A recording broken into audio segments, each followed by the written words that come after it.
From the Storm Team Weather Lab, KAMC meteorologist Kellyanne Class. Well, how about some measurable snow for mid-April? Certainly something that looks a little bit more like mid-January or even mid-February with some of the snowfall accumulations that we've seen across much of the South Plains. Here's a picture from Kittiquay, seeing a little bit of some snowfall on the ground accumulating. Also reducing visibilities in the background. You see some of those windmills helping to reduce some of that visibility. Here's a look from PLAINVIEW where that snow was just coming down so hard, accumulating on the grass, even on the cars. They picked up about 1.5 inches of snowfall. But really that one place that picked up the most amount was off to the northwest, Clovis, New Mexico, coming in at almost 6.5 inches of snowfall. Very impressive for mid-April. And other places that came in a higher amount was Friona at about 5 inches. Rest of the South Plains really not that much. Plainview coming in at about 1.5 inches.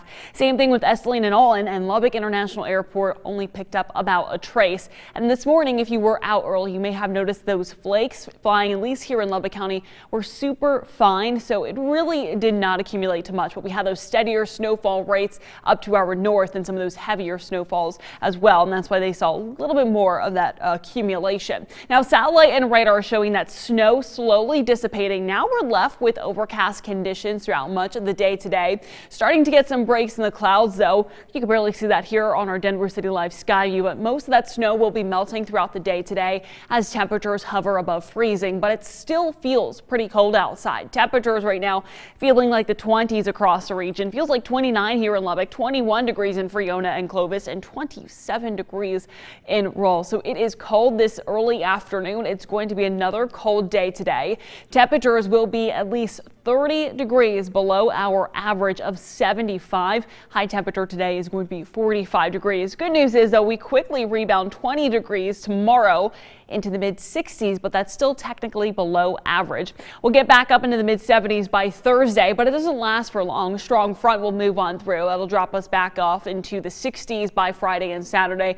Thankfully, though, not as cold as we had yesterday and not as cold as we're going to be this afternoon. Looks like those warmer conditions may continue within next week, and you'll see on the 70 forecast those 80s finally return, but we still have to get through a cold and dreary day today.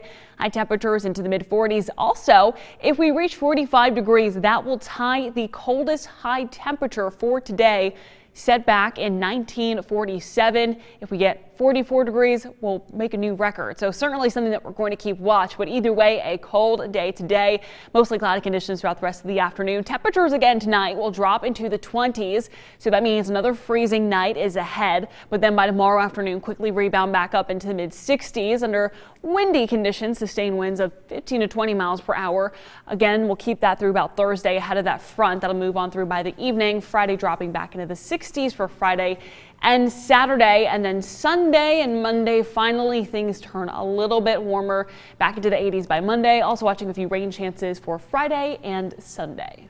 Kellyanne, so not only have we had some record heat in the past few weeks, but we are seeing almost record cold temperatures right now. Yeah, we had the 90s a few weeks ago, maybe a record low high temperature today. Who knows? And then back up into the 80s by Monday. It's hard to explain this to people who don't live here. It really is. You just have to experience it.